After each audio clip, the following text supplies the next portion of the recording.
বন্ধুরা, আমি পারমিতা আমার একটা নতুন ব্লগ নিয়ে হাজির হয়ে গেছি। আজকে বেশ অনেকদিন পর ব্লগ করছি। তো সেজে পুজে আছি, ভাবছো যে কী ব্যাপার। আজকে ব্লগটা একদমই অন্য ধরনের হতে চলেছে আর খুব ইন্টারেস্টিং হতে চলেছে। আজকে স্টুডেন্টদেরকে নিয়ে পিকনিক করছি। তো আমাদের বাড়িরই ছাদের ওপরে পিকনিক হবে। কয়েকজন এসেছে, বাকিজন এখনও আসেনি। সেই নিয়ে এখন সব জিনিসপত্র নিয়ে যাচ্ছে, নিয়ে আসতে এইসব কাজ চলছে। সকালবেলায় মটরটা আপাতত সেদ্ধ করে রাখা হয়েছে, ঘুগনি হবে, ঘুগনি মুড়ি হবে, সেই জন্য। অদীপ্তর ভাত করা হয়ে গেছে, দিয়ে এই জাস্ট রেডি হলাম। এখনও চুলটা খোলারও সময় হয়নি। অদীপ্তকে রেডি করিয়ে তারপর চুলটা খুলবো, দিয়ে তারপরে বাকি কাজগুলো করব। কালকে রাতে আয়েশি আর আমি মিলে আমার ঘুগনির সব জিনিসগুলো কেটে রেখেছিলাম বলে, তাই না হলে সকালবেলায় উঠে সব করতে গেলে খুব মুশকিল হতো। এই দেখো কেটে কুটে রেখেছি, সেগুলো আপাতত নিয়ে যাচ্ছে। আদা রসুনটা বাটা হয়ে গেছে, ঘুগনিটা চাপাবো। ছোটো ছোটো আছে তো অনেকগুলো, এবার ওদের নাহলে খিদে পেয়ে যাবে। মোটামুটি অনেকেই চলে এসেছে, এদিকে গান চলছে আর ছোট বড় সবাই মিলে দুপুরের খাবারের প্রিপারেশন চলছে। তোমাদের তো মেনুটাই বলা হয়নি। আমার হাতের বিরিয়ানি ওদের খুব পছন্দ। আগেও একবার বিরিয়ানি করেছিলাম, তো বললাম এবার তাহলে অন্য কিছু করি, আগে তো বিরিয়ানি খেয়েছিস। তো ওরা সবাই বলল না, বিরিয়ানিই খাবো, চিকেন বিরিয়ানি। তো সেই জন্য চিকেন বিরিয়ানি আর রায়তা। রায়তাটা অবশ্য অতনুর দায়িত্ব। আসলে অতনু রায়তাটা খুব ভালো করে।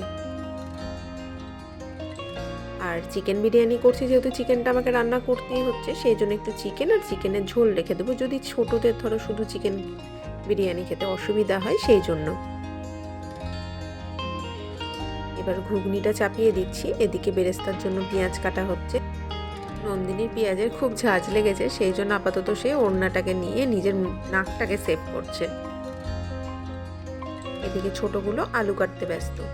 ঘুগনি দেখো একদম রেডি হয়ে গেছে, একদম ছাপু ছাপু হয়েছে, কড়াইয়ে আর নাড়তে পারছি না, খুব ভয় লাগছে, মনে হচ্ছে যদি উপচে পড়ে যায়। আর একটু বড় কড়াই হলে বেশি ভালো হতো। এদিকে কাটতে কাটতে চলছে নাচ, কেউ নাচছে সিঁড়িতে, কেউ নাচছে ছাদে, আবার কেউ সিঁড়িতে উঠতে উঠতেও নাচছে। পিকনিকটা আরেকটু আগে করারই কথা ছিল, বেশ একটু গরম গরম পড়ে গেছে। ঠান্ডার সময় পিকনিকটা করলে আরেকটু বেশি মজা করতে পারতো ওরা। এখন একটু রোদটা বেশ গাঢ় হয়ে গেছে বলে রোদে ওরা একটু নাচানাচি করতে পারছে না, সেই জন্য সব সিঁড়িতে আর না হলে ছায়াতে কাটতে কাটতেই, সবজি কাটতে কাটতেই নাচতে শুরু করে দিচ্ছে। যাই হোক, খুব একটা গরমও পড়েনি, সেই জন্য এখনো পর্যন্ত ছাদে পিকনিকটা করা যাচ্ছে। কি অবস্থা দেখো, ভূতের মতো নাচ চলছে ওন্না টোন্না নিয়ে। ঘুগনি তো হয়ে গেছে, আগেই তোমরা দেখলে। তো ওদের খিদেও পেয়ে গেছে, সেই জন্য ওদেরকে আপাতত সার্ভ করছে অতনু। রবিবার দেখেই পিকনিকটা করেছি, কারণ অতনু ওই পিকনিক করা স্টুডেন্টদেরকে নিয়ে বেশ একটা আনন্দের ব্যাপার, বেশ মজার ব্যাপার, ও খুব পছন্দ করে।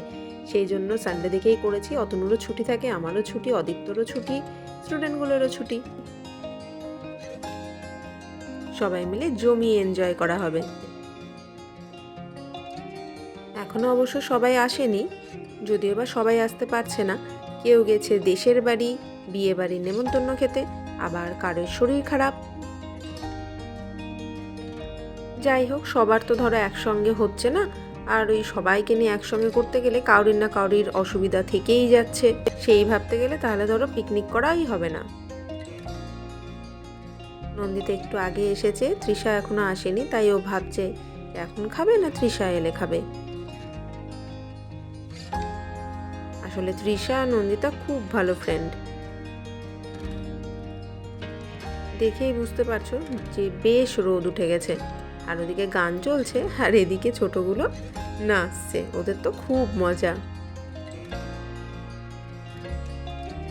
তখন তো সব কিছু কাটা হয়নি, সেই জন্য এদিকে বাকি জিনিসগুলো কাটছে, আর ওইদিকে অতনু ক্লিপ তুলছে। অদীপ্ত সব ক্লিপগুলোকে সিঁড়িতে ফেলে দিয়েছে। আয়ুষু বলেছিল আমাকে তেজপাতা জোগাড় করে দেবে, তেজপাতা নাকি একটা গাছ আছে কাছেই, তো ও নিয়ে এসেছে কাঁচা তেজপাতা। তেজপাতাটা আমি বিরিয়ানির যে ডেচকিটাতে করব সেটার তলে দিতাম, তো কাঁচা তেজপাতা তো ধরো হবে না, সেই জন্য সেই দোকান থেকে তেজপাতা অনেকটা আনতে হলো।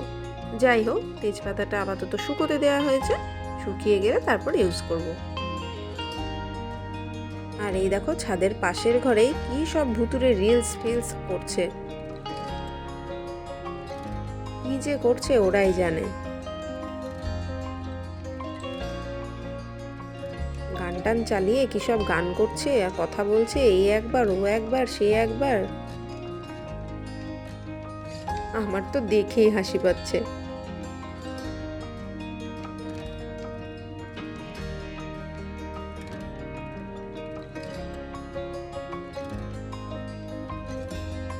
আর নন্দিতা দিদিদেরকে হেল্প করছে ওই রিলস বানানোয়।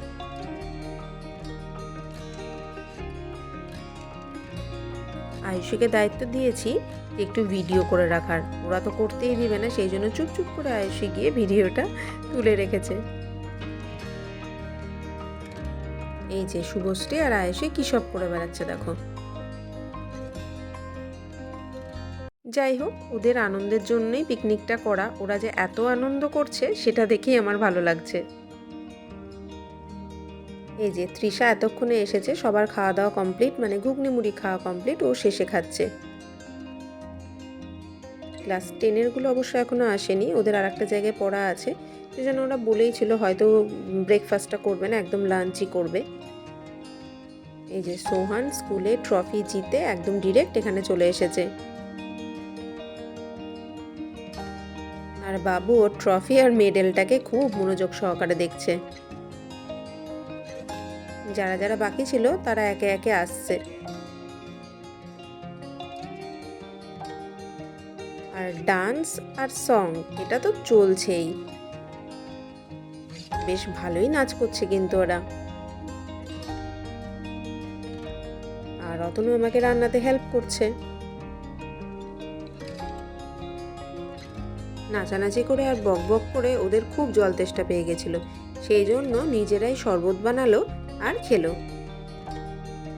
আমাকেও অবশ্য দিয়েছে, অতনুকেও দিয়েছে। এই যে স্পন্দন আর অভ্রদীপ চলে এসেছে, দুই বন্ধুতে ম্যাচিং করে একদম সাদা সাদা জামা পরে এসেছে। ওপরে বেশিরভাগ এখন খেলা চলছে, নাচানাচি চলছে। আমি নিচে এলাম, ওদিকে তোমার বিরিয়ানির চালটা ফুটছে, হোক বিরিয়ানির চালটা। তা করতে করতে অদীপ্তর জন্য চিকেন করবো, ও যেহেতু ঝাল একদম খেতে পারে না, সেজন্য ওর জন্য আলাদা করে নিচে চিকেন করতে এলাম।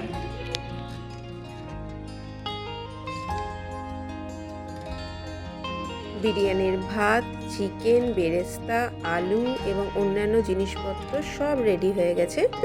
ভাপে বিরিয়ানিটা চাপিয়েও দিয়েছি, 20 মিনিট থেকে 25 মিনিট মতো সময় লাগবে। আর এখানে ওরা নিচে যে ঘরে পড়তে বসে সেখানে এসে এবার ওরা দুষ্টুমি শুরু করেছে। আর অতনুও রায়তা বানিয়ে ফেলেছে। 2:30 মতো বাজে, ছোটগুলোর মারা নিতে চলে আসবে, তো সেই জন্য ওদেরকে আগে খেতে বসিয়ে দিয়েছি। আর সোহানের যেহেতু কাল পরীক্ষা আছে ইংলিশ মিডিয়াম, সেই জন্য ওকেও আগে খেতে বসিয়ে দিয়েছি। এবার অদীপ্তকে খাইয়ে দেবো। অদীপ্ত যেহেতু আলাদা রান্না, সেই জন্য ওটা আমি নিচে আনতে গেছি এখন। যদিও বা ঝালটা কমই দিয়েছি, অদীপ্ত বলেছে অবশ্যই একটু বিরিয়ানি আর আলু খাবে, দেখা যাক খেতে পারে কিনা। ত্রিপলটা যখন কিনলো অতনু, তখন মনে হচ্ছিল বেশ বিশাল বড়, কিন্তু টাঙানোর পর মনে হচ্ছে অনেকটাই ছোট, আরও অনেকটা বড় কিনতে হতো। অতনু একটা ভালো জিনিসের আয়োজন করেছে, সেটা হচ্ছে কুইজ কম্পিটিশন। সবাই পার্টিসিপেট করতে পারবে, মানে সমস্ত স্টুডেন্টই পার্টিসিপেট করতে পারে। সাধারণ জ্ঞানের কিছু সহজ সহজ কোশ্চেন করবে অতনু, আর যে পরপর 3টে কোশ্চেনের উত্তর দিতে পারবে তার জন্য গিফট আছে একটা করে পেন। আমিও এটা জানতাম না, ও হঠাৎ করেই ঠিক করেছে, তো আমিও সেই জন্য বেশ মনোযোগ সহকারে শুনলাম। আমি জিজ্ঞাসা করলাম আমি কি পার্টিসিপেট করতে পারবো, তো যাই হোক সেই আবেদন তো খারিজ করে দেওয়া হলো। এটা কিন্তু অতনু খুব ভালো একটা আইডিয়া বার করেছে। টলটলিও এখন আমার স্টুডেন্ট হয়ে গেছে, কিন্তু ওর যেহেতু একটু শরীরটা খারাপ, সেই জন্য ও আজকে আসতে পারেনি, তবে ওর আসার খুব ইচ্ছে ছিল। যাই হোক, নেক্সট বার অবশ্যই থাকবে আশা করছি। টোটাল 5টা মনে হয় পেন এনেছিল 5 জনকে দেওয়ার জন্য। ওদের খাওয়া দাওয়া চলছে আর মনোযোগ সহকারে স্যারের কোশ্চেনও শুনছে। যাই হোক, ছোটোগুলোর খাওয়া দাওয়া হয়ে গেলে বড়গুলোকেও বসিয়ে দেবো, কারণ বেলা ধরো অনেকটাই এগিয়ে গেছে, 3টে বেজে গেছে। তারপর ধরো সমস্ত কিছু গুছিয়ে টুছিয়ে রাখার ব্যাপার আছে, যেহেতু ছাদে পিকনিক হচ্ছে, সমস্ত জিনিস ছাদে নিয়ে গেছি, সেগুলোকে আবার নামানোর ব্যাপার আছে।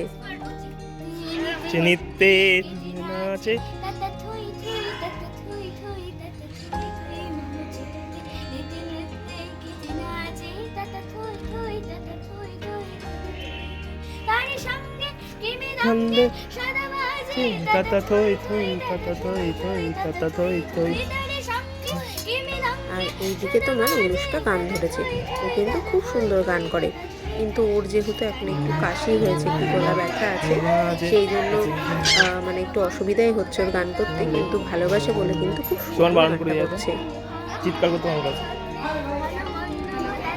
আর এদিকে সমস্ত গার্জেনের ফোন করা শুরু হয়ে গেছে যে খাওয়া হয়েছে কিনা, তারা আসবে কিনা, বাড়ি থেকে বেরোবে কিনা।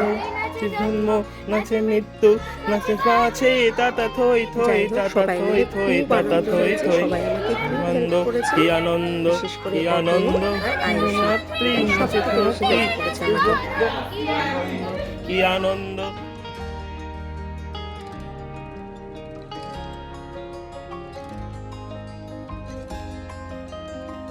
আর এই যে এদিকে ওরা সাজুগুজু করতেই ব্যস্ত।